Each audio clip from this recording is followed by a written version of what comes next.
What's going on, everybody?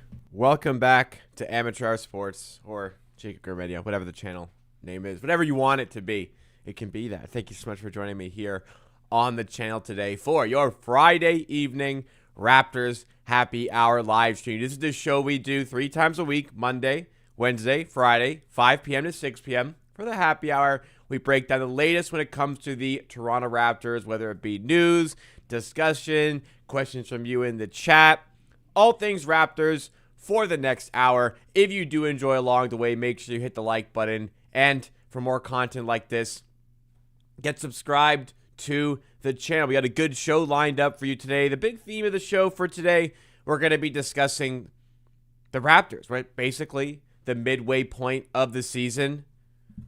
Where are we at with them? Where are they at? Where should they be when it comes to the end of the season? So we'll look at what's happened so far. We'll try to predict what's going to happen the rest of the way for this team, which should lead to some interesting conversations for sure. As we do that, we're also going to do a little bit more in depth on RJ Barrett. I want to discuss what he's done this season and what the expectation should be for him for the rest of the season. Whether that be him playing for the Raptors or him playing somewhere else and the Raptors trade him. Now, I'm not going to try and predict how he's going to play for another team. I'm merely going to discuss, are the Raptors still looking to trade him? Should they still be looking to trade him? What would the Raptors be getting if they were to trade him? So we will investigate that. Also, on the stream today, I want to look a little bit further into Emmanuel quickly because I saw some tweets because Grady Dick played really well last game for the Raptors, his best performance of the season in that win against the Indiana Pacers. If you ask me, 14-point win. It was a blowout, right? Obviously, it wasn't as easy as that, but the Raptors, they won by 14. That's good. Grady Dick played really well, and I saw a bunch of I saw a conversation online that everyone plays better when Emmanuel quickly isn't playing.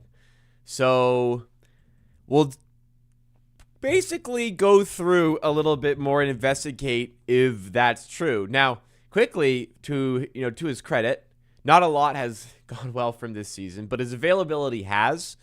He's already played 40 games for the Raptors, and the Raptors as a team have played 42. So there isn't exactly a ton of sample size of playing without Quickie, but again, I want to investigate. Are the Raptors better just simply not having Quickley in? That'll be at the end of the show today. And as always, along the way, we'll be answering questions from the chat. Thanks again for tuning in to the Raptors Happy Hour with me today. We've got Bobby Turk in the chat. We have Jan and Jamie in the chat. Sell the way ahead as well. Go Raptors. What's going on to you guys and anybody else watching? Maybe you don't need to chat. Still appreciate you. Maybe just say what's up. Let me know you're here. Didn't notice, this is from Jan and Jamie, didn't notice before you get a bouncing basketball when you hit the like button. That's dope. Well, that doesn't happen. Does it? I don't think that happens. But, hey, you should like anyway. You should like anyways, not to find out. You should just like regardless. And then you'll know for sure. But we don't need to play those games here. If you enjoy, like. That's all it is. I just tested it. I thought that was like a joke to make people hit the like button. I see tweets like that all the time, and it's like auto block if somebody does that. If you actually hit the like button, it's a bouncing basketball. I swear to God. I wasn't expecting that. I had to check. I'm like, he said I had to go check. It actually does. There is a little basketball bouncing animation if you hit the like button. That's cool. That's cool. That's funny though. I guess YouTube AI just knows the channels about basketball. So bouncing basketball. I like it. Nice little fun little animation when you hit the like button. Try it. I swear. It's. I mean. If you don't like this, if you really don't like the stream, maybe you don't have to. But if you do, try it out. I got my smoothie to help get me through this stream as well. Got a good weekend ahead. 2 Raptors games, 4 NFL games. I'm excited for everything that could come this way. Bobby Turk said, would you consider involving RJ in a jaw trade? I'll answer that later. That question will be answered later. I want to kind of stick to my schedule for today. So we're going to talk about midseason update. We're going to talk about RJ Barrett and answer questions like that. We're going to talk about Emmanuel quickly. But to start, it's not basketball. We're going to go into the Toronto sports universe here and discuss briefly the Toronto Blue Jays. Oh, man. Really, really, really bad language for myself. But just a truly horrendous 24 hours to be a Toronto Blue Jays fan like myself, and I'm sure like many of you watching who are Canada or Toronto-based, who like Toronto sports teams. Truly horrendous day. Last night, late night, we got the bomb. Kyle Tucker chose to sign for the Los Angeles Dodgers. Blue Jays were in for him. Many people had said the Blue Jays were favorites to get him. You know, I've learned to I've learned to not trust those sorts of rumors. I've learned to not trust them because every year the Jays are favored to get this guy, then they don't. But like, I really was holding out some hope this year that we're defending American League champions. We were in the World Series. We were in a World Series Game 7 against this all-star team that he called the Dodgers. I thought, you know, we're building something here. Maybe we can get a free agent here. Maybe they'll be enticed. Didn't happen for Kyle Tucker. Signed a 4-year, $240 million contract, like a fat-ass contract with the Dodgers. Like, is it even fun? Like, Dodgers fans, I know people who are at the Game 7 between the Dodgers and Blue Jays, obviously at the Rogers Center. I don't need to rehash how the game went and relive that nightmare, but, you know, I'm in agony the whole game because I'm so nervous. I hear people at the stadium, you know, they were saying, I'm like, I can't even, like, sit up straight. I'm so nervous, like, my stomach's in knots. Meanwhile, there's Dodgers fans who made the trip there. They're sitting there just fucking chilling. And the person I was talking to said he asked them, he goes, oh, sorry, they say him, nervous much? He's like, yes. You're not? No. We've seen the Dodgers win a few World Series. They'll have a chance to do it again next year. They don't even give a shit. Like it's not even fun. It's not fun. Like, genuinely can't be fun. Like, when you play a video game, do you play on easy mode and walk through the whole game? Do you play My Career, go 82-0 every season, 162-0 for baseball? You win the fucking championship every year. That fun? Anyways. As if that wasn't bad enough. Because, you know, I saw that. I'm like, okay. That was the guy I thought we were going to get. At least, maybe, we still have a shot at Bo Bichette. Earlier today, boom. Bo Bichette, 3-year, $126 million deal with the New York Mets. So apparently, he had a 7-year, $200 million deal agreed with the Philadelphia Phillies, which would have equated to, ooh, how much per year is that? That's like 28 per year, I think. I think that's 28 per year. Let me just double check. 28 and a half. And then after the Mets didn't get Kyle Tucker, they upped their offer to get him, and they're giving him 3 years, $42 million per year. So huge raise for shorter term, and he has opt-outs after the first and second season. So huge dollar amount, but he has the flexibility to kind of do what he wants next season or the season after. I'm not sure he's going to opt out of a $42 million per year contract, but again, we will just kind of wait and see on that.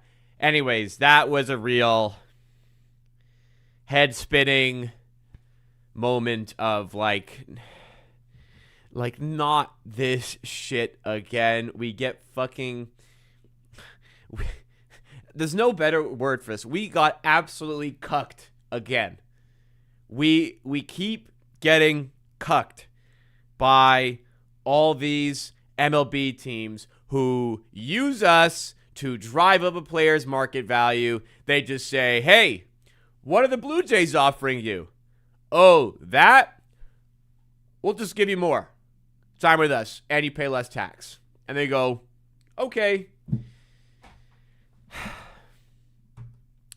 We can't, I mean, look, $60 million per year for Tucker. The Jays weren't competing with that. $42 million per year for Bo Bichette. The Jays weren't competing with that. Like, it just never comes to us having, like, the best offer on the table. Now, I don't want to take away from what the Jays have accomplished this offseason. They've made some good moves. They've made some good signings. There's been some positivity. Unfortunately, without that sort of big-name player coming in like that, we're definitely at a point, like, the Jays are not as good as they were last season. Like, the roster isn't as good as they were last season. They're missing that big bat. You know, you have to pray to the Lord Santander fucking figures out how to play baseball again and figures out how to hit the ball again. Rotation has strengthened, but I think the bats have diminished. As good as Springer was last year, he's another year older. You know, there's no real guarantees on that. I'm not going to pretend to know baseball enough to, like, chat about it, but, like, just truly gut punch. And then another gut punch.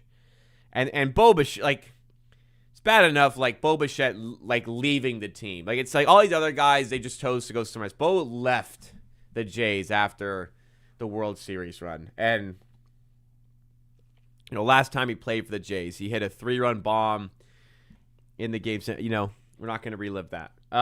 Man. It's sad. But what are you going to do? Dodgers can do it. They're going to do it. Why wouldn't they do it? They can do it, so why wouldn't they?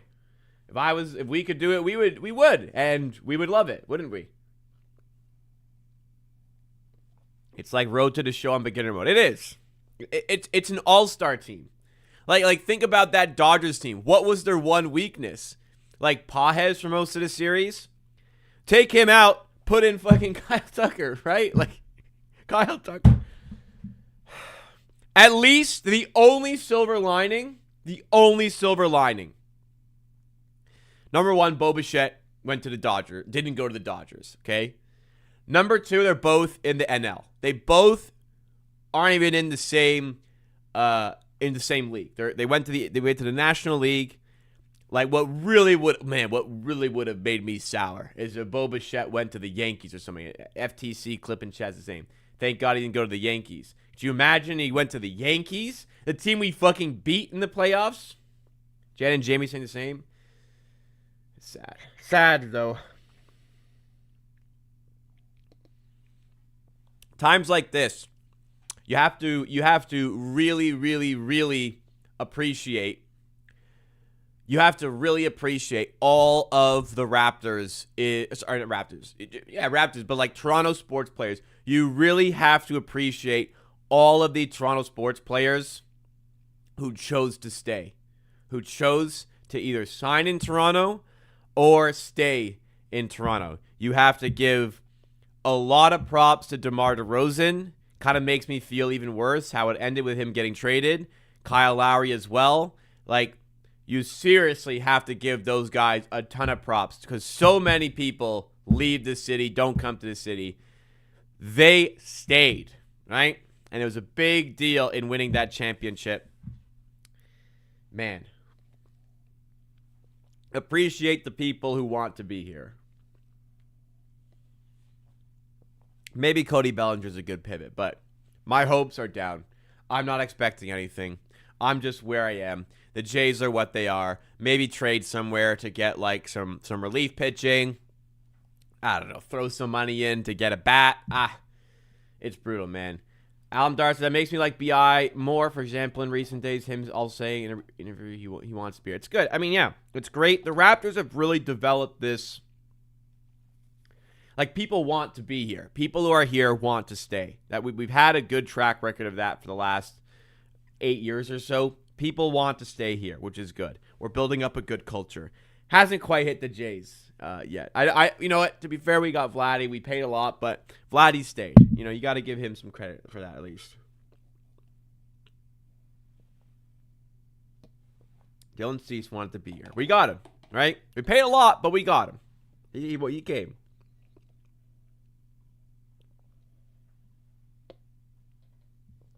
All right.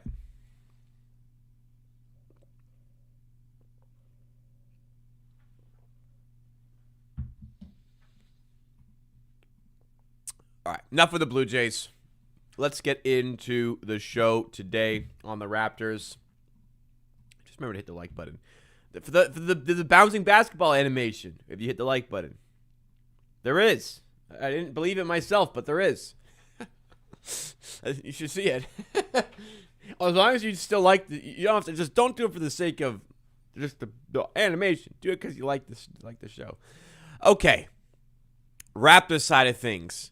Things are looking like, I mean, you look compared to the Blue Jays, but things are definitely looking good right now for the Raptors. Obviously, like, sentiments at times can be fluctuating. Sometimes fans are happy, sometimes fans are sad. But if you zoom out and look at the Raptors season as a whole, as we get to the midway stage of the season, things are looking really good for this Raptors team, and I think we should slow down for a second and really appreciate that.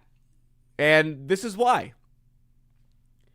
You know, the Raptors came into the season with the expectation of, like, you know, I think realistically, sure, there's fans out there saying, I knew they'd be this good. I said they'd be this good.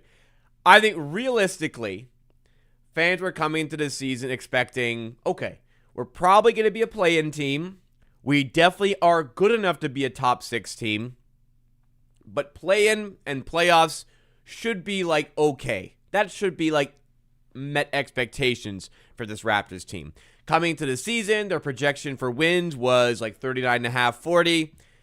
They were supposed to be around a 500 team, which is not, like, super ideal in the NBA. You either want to be really good or really bad. The Raptors seem somewhere in the middle. But there always was that upper tier performance they could bring this season where they could make the playoffs. And sure, there's a lot of this season left, but for a team that was projected to be just under 500, you really should be finding it hard pressed to actually complain about the way things are right now. The Raptors are currently 4th in the NBA's Eastern Conference. They are 25-17. They are 5.5 games back of 1st. They are 1 game back of 2nd. 1.5 games up on 5th. Now, granted, they still only are 2 games up on a play-in tournament spot where the Cleveland Cavaliers currently sit. But the Raptors, like, it has been good. Other than, like, one pocket where they were losing a ton of games, it has been really, really good for the Raptors this season. And again, like, it's important, you know, we've had some bad losses. We've had some really good wins as well. Like, it's easy to get down when the Raptors lose a bad game, have a bad performance, get blown out by the 76ers, something or another. But, like, when you really think about it, like, could you imagine at the start of the season if somebody said, like, yeah, 42 games into the season, you're going to be 25-17, you're going to be the 4 seed in the East, 1 game out of 2nd. What? Are you really? Awesome. Like, that's great. Like, that's fantastic. And that's where the Raps are at. So I think it's really important to appreciate that aspect of where things have gone this season. But let's try and decipher as well why that's the case. Why are they here? What have they done to put themselves into this position? So at the start of the season, I would have said, like, you know, it's great they're coming in with the mentality of being a defense-first team. You know, we saw I think it all started with Summer League even, where the Raptors put a large focus on instilling this dogged mentality, this defense-first mentality, work for your teammate, one for all for one, all that good stuff. They really wanted to instill that early on in the offseason, which was fantastic. And when we saw players at Media Day, it really felt like everyone was buying into that. You know, you've got Scotty Barnes, who's an all-star caliber player. Brandon Ingram's an all-star caliber player. Maybe RJ Barrett and Emmanuel quickly coming to the season, perhaps on the fringe. What do you mean? Maybe necessarily call them fringe all-stars, but, like, you know, extremely talented players, high-quality starting center in Jakob Poeltl. Like, this is what we were coming to the season with. things and the way individuals have played this season, and we'll touch on that.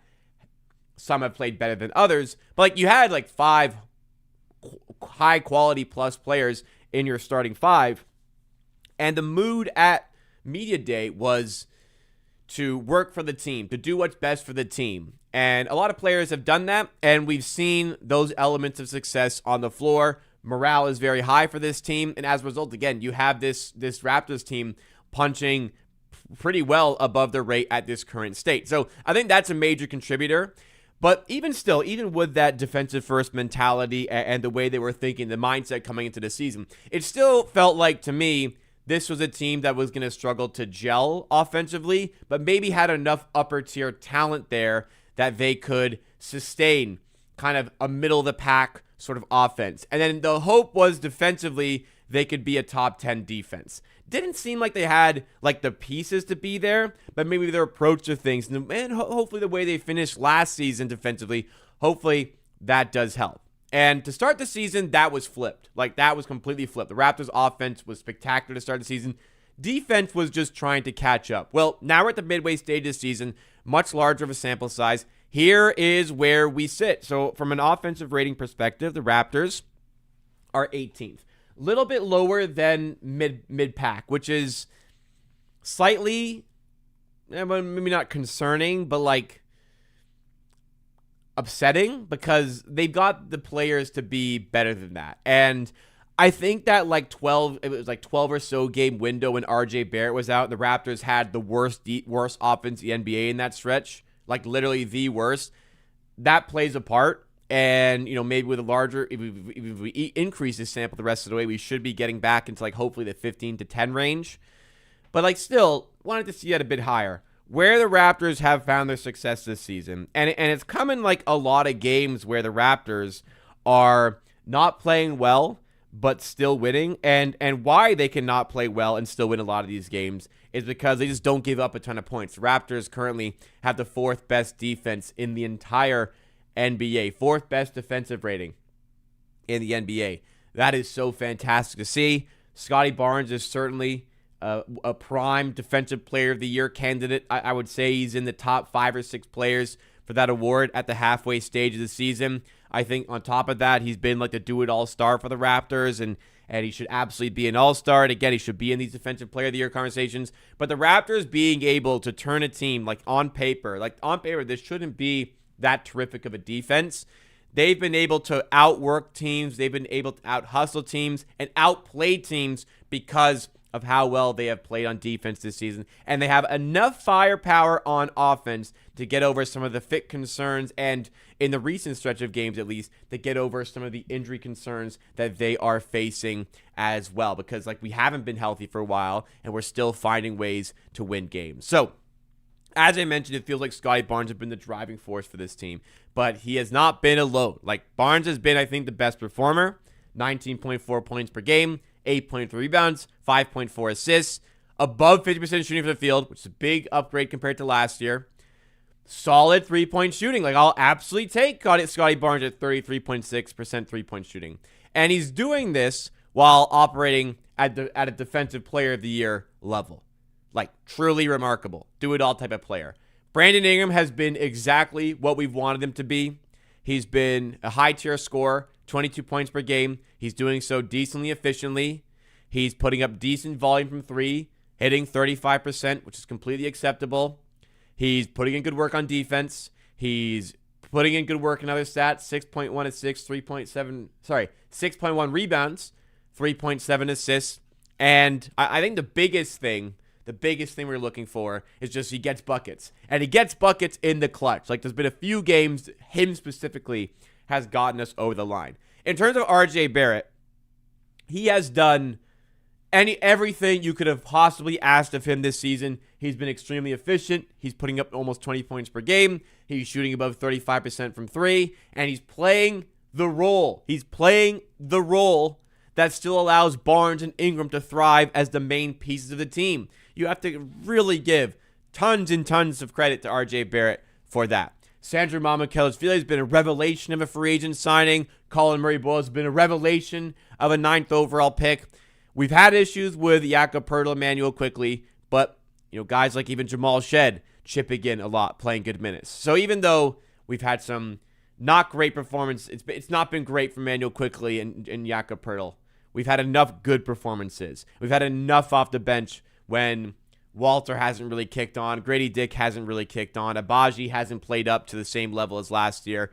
We've had enough. We've had enough with the team this season. There's been a lot of upper-tier talent that has put us through and gotten us over the line in a bunch of games this season. So, Raptors fans, I think where we sit right now should be extremely happy. Like, look, realistically, coming to the season, it was a 500 team. Now, we're 25-17. We're the 4 seed. I think we're, definite's a strong word. I think we definitely should get at least 1 All-Star. I think there's a possibility of 2 with Brandon Ingram maybe slipping into that conversation. As of right now, like, the Raptors, pulling up some sportsbook odds here. We have FanDuel, minus 550 to make the playoffs. If you devig the market, there's an 81.36% chance they make the playoffs at this point. This is, if you asked me at the start of the season, I would say this is upper 20, maybe even 10th percentile, up like a top 10% sort of outcome for the first half of the season. So I'm extremely pleased. I am extremely pleased.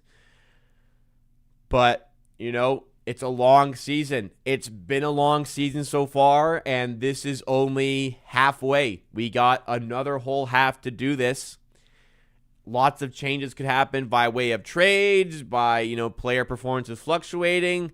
But as it stands right now, I really think, fans who are upset about this, that, or the other, really take a step back and appreciate how well this season has gone for the Raptors. I'm fired up. I think I'm fired up, and I think you should be as well at this midway checkpoint. Do you think? Sorry, AD and Jaw. Yeah, we'll talk about trades in a sec. I'll get there. I'll get there on the trade questions. Casey, I think this season is going to be like the rest. We'll be in 1,000 different trade talks and do nothing as usual. It's possible. And would you rather the Raptors always make a trade, but it's a shit one, or never make a trade? Sometimes they could get a trade done, sure, but then they're overpaying and people are upset. Last season, the Raptors made a terrific trade for Brandon Ingram, so wouldn't say it was as usual, because last season they made a really good trade for a player who might be an all-star this year,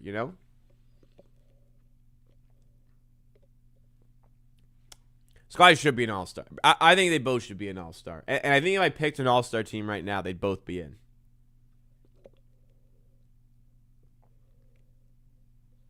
Who's going to want to take IQ's contract? The worst contract in the NBA. It's not the worst. It's one of the worst. Memphis. Memphis might. They said they're willing to take bad contracts. You gotta go check out other videos on the channel for that, though. We can't talk about Quickley's contract every stream. We could do most, but not in the plans. Not in the plans for today.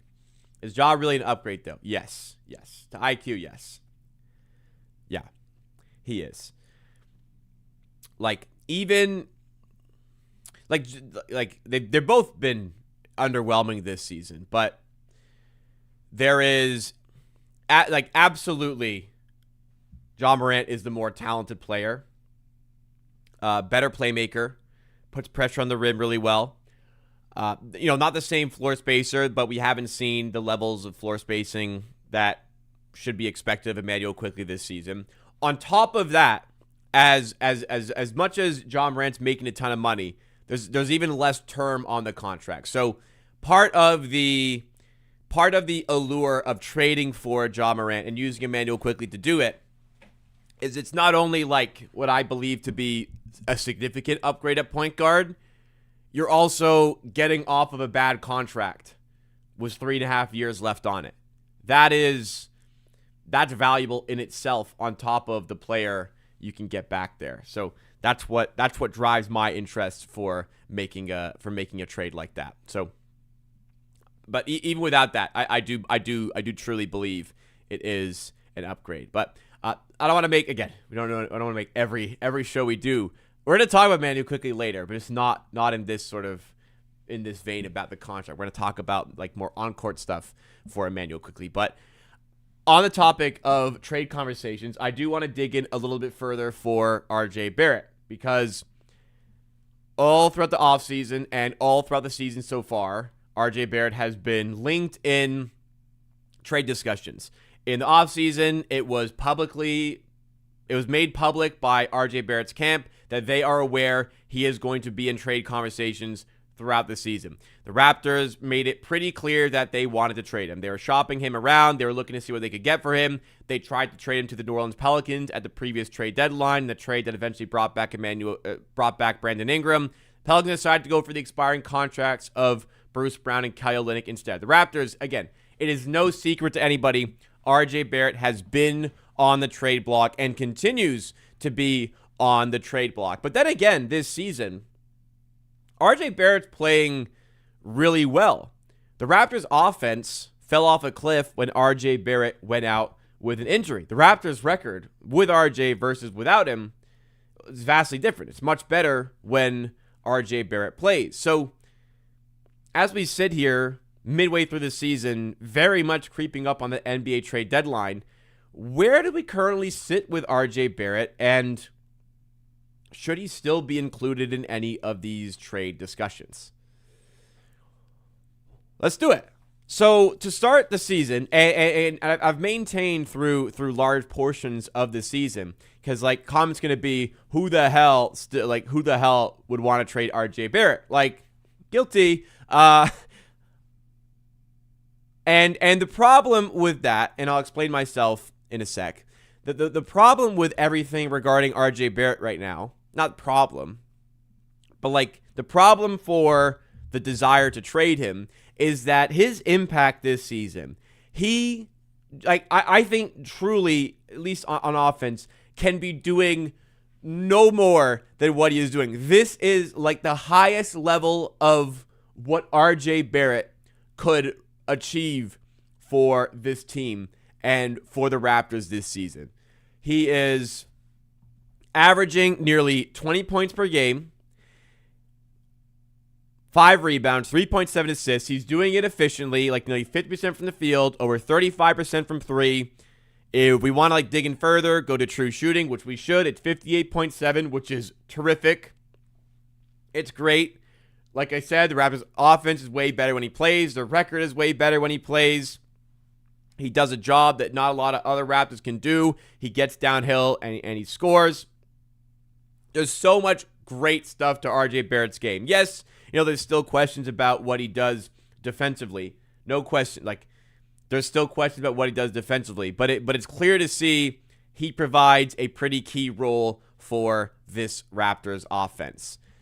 Yet still, even after all this, his name still constantly remains in trade discussions. He's being shopped around in a possible Anthony Davis trade. He's being shopped around in a possible Ja Morant trade as well. So still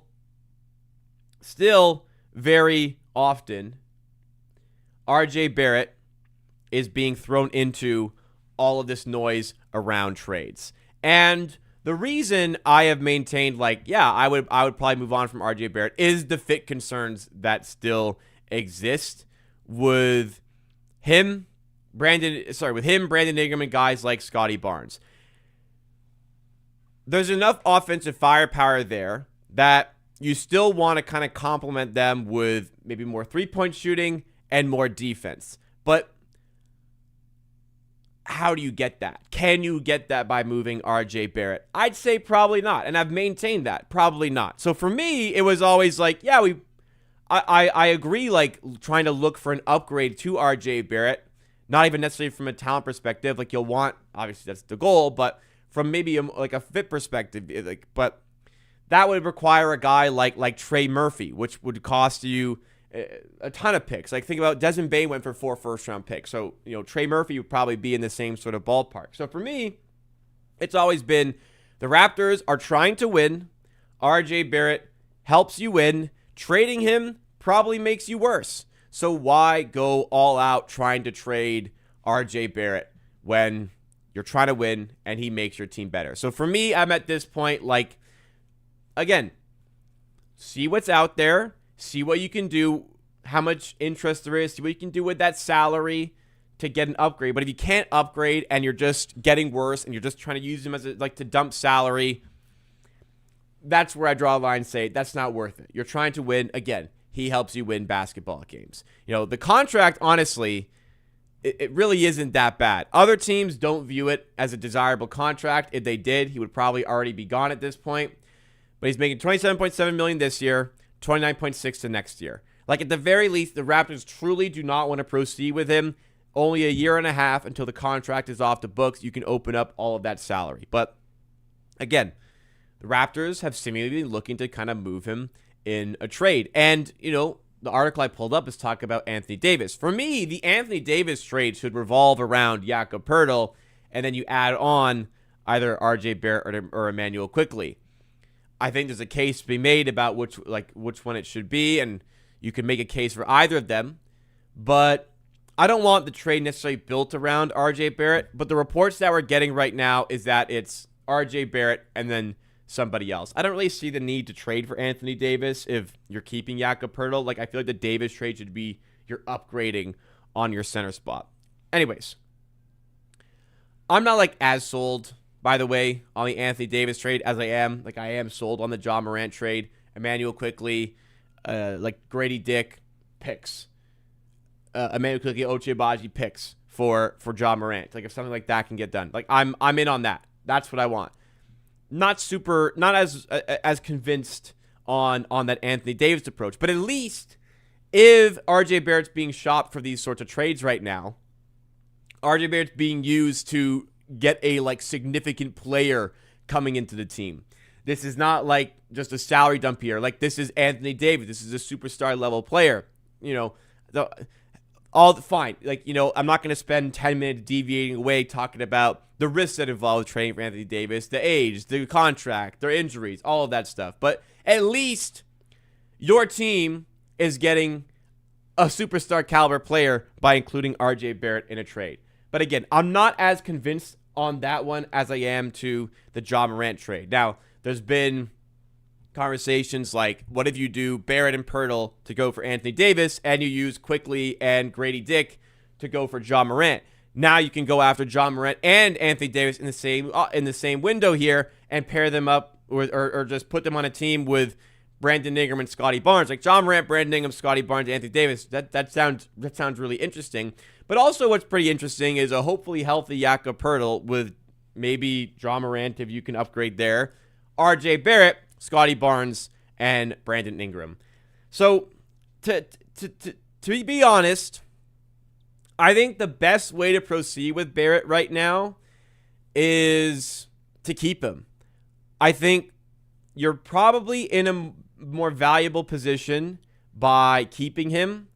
And if he's playing extremely well for your team, I don't think that is going to help his trade value. I think his trade value is only as salary matching, the $27.5 million. That is his trade value, how he can match contracts. It's not like no team is actively trading for RJ Barrett because they want his play on the court. Unfortunately, that's the reality. But he's played so well for the Raptors this season. He is helping them win games that you probably should just keep him here.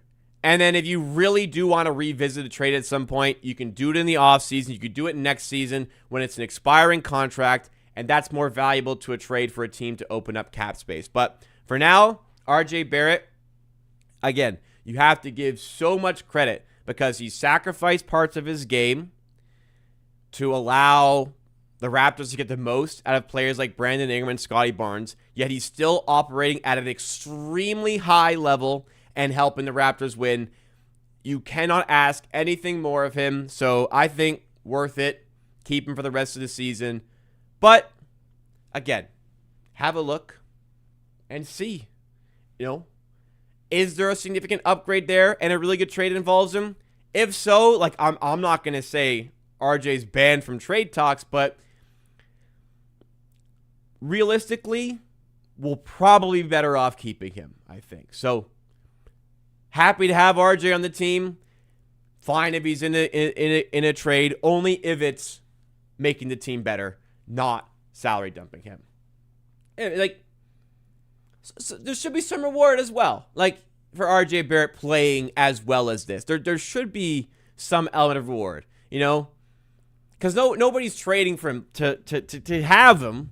They're trading for him because they just, that salary that helps the trade get done, right? When is Rupertl returning? Is he ever?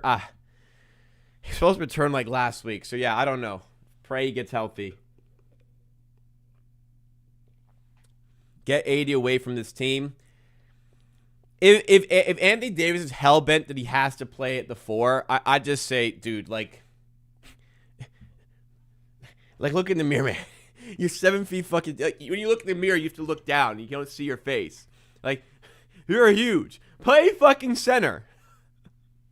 I don't want to pair Anthony Davis with Jakob Poeltl. You really need a specific type of center for Anthony Davis to be on your team and to play as the 4. So, if he's hell-bent he has to play the 4, just maybe tell him to shove it. I don't know. I would prefer Ja over AD because I think it's way cheaper to get Ja Morant, and I do believe it is an upgrade. What's your thoughts on going after MPJ and Nick Claxton for Emmanuel Quickley, Poeltl, Oche, and other fillers? I mean, my opinion is that'd be great. From like a Brooklyn Nets perspective, I don't really see why they would at all want to take on 2 of the worst contracts in the NBA right now with Poeltl and Emmanuel Quickley.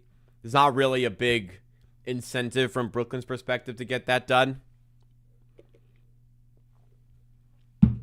Like, let's just, like, what would that trade look like? Can we make this at all desirable from a Brooklyn perspective? So, Quickley, Poeltl, Abaji, that's like $60 million there. MPJ 38, expires in a year and a half. Nick Claxton 25.3, expires in 2.5. Poeltl 3.5 until there's the non-guaranteed $5 million. $5 million only guaranteed in this last year. Like, how far are we away on this? We need to cut $5 million. So, like, okay. So, like, at this point, we got to start doing them favors because they're taking 2 abhorrent contracts, right? At some point, we got to do them a favor. So, who's the favor we're gonna get back? Who's the shit contract we're gonna take? Is what I'm saying. Not really any shit contracts. Haywood Highsmith. Maybe we could take him off their hands just to, I don't know. Probably don't really want him. And I don't know. Tyrese Martin, just a salary. Does that go? Oh, sorry, we are over on the other end. Wait, did I look at this incorrectly? Sorry. Like, let's put in Grady Dick. Let me see it. Sorry. I think I'm doing the wrong way here. Oh, this gets it done. Okay. There we go.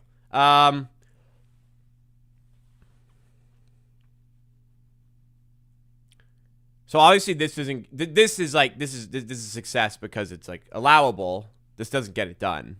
Like, Brooklyn, why would Brooklyn do this? You know. From a Raptors perspective, where the hell does Michael Porter Jr. play? Because we already have 3 wings, and we have no starting point guard now. I mean, you could start Shed there. I don't think Shed is, as much as I love Shed, I don't think he's a starting caliber point guard. And if he is your starting point guard, then it's like RJ Barrett coming off the bench, which, yeah, I guess not the worst thing in the world, but It's a pretty big mash of talents. So it's not like terrific fit. Scotty Barnes at point guard doesn't work. Hasn't worked. We don't do it anymore because because when you put Scotty Barnes at point guard, you make Scotty Barnes worse. And the entire focus of your organization when you have Scotty Barnes should be to make him as good as possible. So any solution that ends with Scotty Barnes at point is not a solution, in my opinion. On top of this, this isn't gonna close because this is two horrendous contracts they're not gonna want. These are good players with some value. Maybe not as much MPJ right now. I think they'd just be happy to get off the contract. But they're taking two awful contracts. Why would they want those contracts? You'd have to incentivize them to do it with picks. I think this would probably cost at least 2 firsts to do. And even then, I'm the Brooklyn would probably still feel like this just handcuffs us for the next 4 years. Why would we want to do that to ourselves as we're rebuilding? So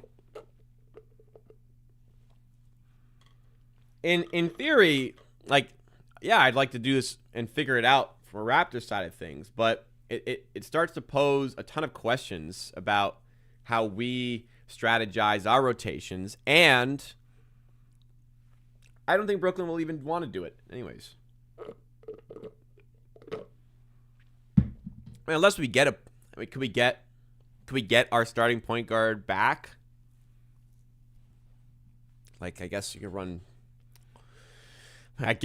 Terrence Mann there, but that's not really a solution. Yeah, I don't really see it, unfortunately.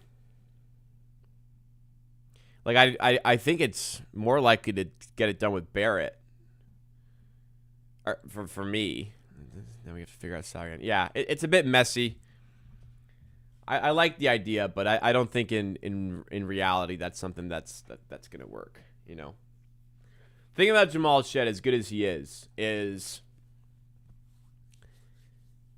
a starting point guard, you have to be able to put some sort of pressure on the defense. You have to be able to bend the defense in some way. Is that with your floor spacing? Is that with your ability to attack the rim? As good of a playmaker he is, he needs to have some level of scoring to his game that's consistent. He just doesn't have that. It could come, but it's not here yet. I think he's a high-quality backup point guard. His defense is obviously fantastic. Having a good point of attack defender there is definitely a benefit, but just not having that ability to bend the defense for a starting point guard is kind of a deal breaker for me. So either that comes to him at some point, or he's a very good backup, and there's no real problem with that, especially for somebody who was selected 45th overall. Would you trade RJ for MPJ? Kind of tough because MPJ's making more money. I think it's an upgrade. It's an upgrade to the team, but it's probably going to cost you a first. I don't think it's enough of an upgrade to warrant doing it. If MPJ could play defense, he wouldn't be as cheap as he is. But yeah, I'm not sold on even RJ for MPJ, to be honest. Anyways, last thing I wanted to discuss here. We're not going to discuss the Quickly contract, which we've stated on numerous occasions is bad. But I saw a lot of people talking online about people play better when Emmanuel Quickly doesn't play. And I want to see if there's truth to that. Because as much as he's not playing up to the level we expect of him, and he's not playing to the contract that he is on right now, I don't know if Emmanuel Quickly is necessarily playing bad.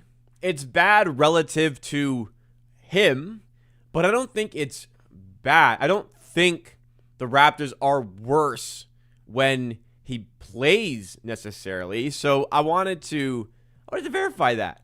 I don't know if he makes them better, but I really don't believe he makes them worse. So I went through this is not plus minus stats, net ratings. They are what they are. They're a guide, but they're not the holy truth of the matter. But for a lot of the key lineups this season, Quickly has been the lineups have been fine. The starting five is now +5 net rating. That's a positive. If you have the starting 5 minus RJ Barrett because, he was out for a bit. So you'll, like, let's say we'll throw in Jacoby Walter, which we have up here, a good sample of. Like, that's +8. If you put Emmanuel Quickley, like, let's see lineups with Scotty Barnes. He's a positive with Scotty Barnes. He's a very, like, he's basically neutral with Ingram. He's a positive with Barrett. He's a positive with Pirtle. He's a positive with Mamukilishvili. He is very positive with Jamal. Should we do two point guards? He's a positive with Grady Dick. Like, these lineups are doing pretty well. The ones that are not doing well are the ones with Walter. That's really it. 2-man game with Jacoby Walter. That's like the only combo here. So, like, I don't think he makes them worse. It's not like a perfect stat to go off of, obviously, but, like, I'm just trying to, like, get a guide from it, So then I wanted to look at, are players just playing better when Emmanuel Quickley's off the floor? Now, usually, if Emmanuel Quickley's off the floor and that player's on the floor, that player's usage is going to go up because, like, a high usage player isn't playing there. So for Scotty Barnes, like, there's definitely some positives. Like, some stats are going up, but, like, also, Quickley plays a lot better when Scotty Barnes isn't there. True shooting goes up, maybe because there's more space and he's creating a bit less for himself and is getting a bit more creative for him. But I don't think there's a lot of, like, yeah, there's some upgrades here for Ingram when Quick's on, but they're not significant. None of them are more than 2. I don't know. I also looked like net ratings, on-off numbers. Raptors' net rating with Quickley on is 2. When he's off, it's 1.24. I think it's unfair to say Quickley straight up makes us worse. Like if Emmanuel Quickley is, like, let's say Emmanuel Quickley is on track to start for the Raptors as normal, play normal minutes, and then all of a sudden he's ruled out with an injury. The spread changes. Like, he has an impact on the spread.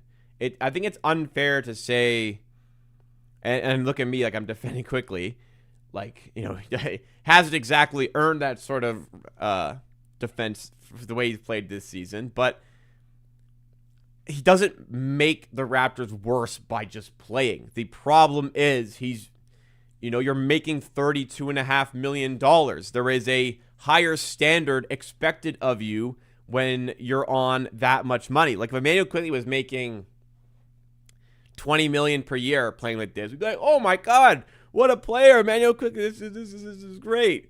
I don't know if we'd be that excited. We'd be like, yeah, he's a good player. Like, he's worth the money. But he's not playing up to the level that we need of him, considering how much money and time is being invested into him. So, yeah, I don't know. What's my point here? My point, I guess, is, like, don't just blindly think, like, we're not better because Emmanuel Quickley doesn't play. We're not better. Jakob Pirtle is finished in the chat. Now, there might actually be something to that. There is absolutely a possibility the Raptors are just worse when he plays because of how bad he's been this season. He's been bad. So there might be a case they are. I think their net rating is, I'm pretty sure their net rating is better when he doesn't play. Yeah, on minus 0.59. Off plus 2.6. So they have been better with him off the floor this season. Let's see, like, yeah, let's look at lineups with him. Let's look at lineups with Pirtle. I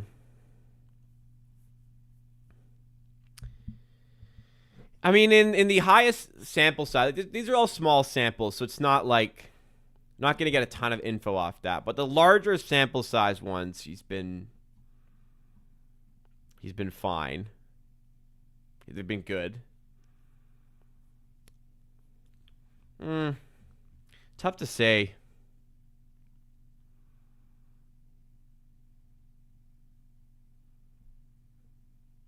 Pearl's better at everything when Brandon Ingram doesn't play. I mean, naturally, Brandon Ingram gets a ton of the ball. I don't know. Feels like we're worse. We have been worse when he's played a lot this season. Where I don't think I could quite label quickly as that. Like there's been some games where you literally can't play Pearl. I don't think there's been games where I've watched Emmanuel Quickly and thought you literally have to get him off the floor. Like you literally can't play him anymore. There's been quite a few Pearl games this year. I'm like, literally cannot play him. Get it? Like you cannot give him any more minutes today because of how bad it's been. So yeah, I think eye test would say they've been better in a lot of spells without him this season. You know, used to love Yak. Now, yeah, we're good. Jakob Poeltl, we're good. We've got Colin Murray Boyles. No, Colin Murray Boyles is great. You know, if he was like 3 inches taller, we'd probably be straight at center, but he isn't. So we're not. Unfortunately. Like all the traits of a great center except height. And you know what? You need to be tall to play center. That's just the NBA. Like, you have to have height to play center. Sometimes you're going to go up against a Joel Embiid, Nikola Jokic, and they can't just shoot over top of you every single possession, right? Sad, but he's very good. And he's got I think a very good future with the organization, and people around the NBA are starting to take notice as well. You know what I hadn't thought of is Rising Stars game. He's got to be playing in that. No, that should be fun and good for him. Just get me Daron Sharp. I don't think Brooklyn have a solid young, like a young big who's providing solid play. They're not going to be ton of desire from their perspective to trade that, you know. If you're getting production out of a big, let alone a young big, probably want to keep that on your team. Anyways, okay, it's been the hour. That has been your Raptors Happy Hour live stream for today. Thank you for your activity in the chat. Thank you for hitting the like button. If you haven't already, make sure you do. If you want to see more content like this, where I'm live Monday, Wednesday, Friday at 5 p.m. Eastern, make sure you subscribe to the channel. I'm going to be live a little bit later on today as well because we're live for most Raptors games. I'll be live at 7:15 p.m. Eastern time to get ready for the Raptors versus Clippers game. Housekeeping note, next week on Wednesday, I'm at the doctor's, so I'm going to miss the happy hour stream. I will be back for the watch long. It's one of those 10 p.m. West Coast games, which I'm not thrilled about, but timing wise, I sleep sometimes, you know, I sleep. But Wednesday I have doctor's appointment. I have an MRI on my bastard knee that won't heal, even though I had surgery on it 3 years ago. Yeah, hopefully, I don't know. I'm in a position right now. Like, if you've seen The Sopranos, so the main character, Tony Soprano, he kept, spoiler, you know, it's in like the first episode, but he keeps fainting, keeps having panic attacks and fainting. That's a problem that he's trying to solve. And if he faints, he typically goes to the hospital, and they go, "Oh, there's no problems. You're all good to go. Nothing's wrong with you." And then he gets pissed off, and they go, "Why are you upset?" He's like, "I want you to tell me there's something wrong so I can fix the thing." So that's, I don't know. I'm in a position right now where, like, if there is some sort of re-injury to my knee, okay, at least I know now and can fix it. If there isn't, it'll just be like, what the hell am I doing wrong? Because it's still not healing. Anyways, I don't need to air my personal life. Just know Wednesday happy hour is not happening. But most Monday, Wednesday, Friday, 5 p.m. it does. Most Raptors games, I'm here. Thank you for tuning in to another one today, guys. I'll see you guys in just in just over an hour for some more content.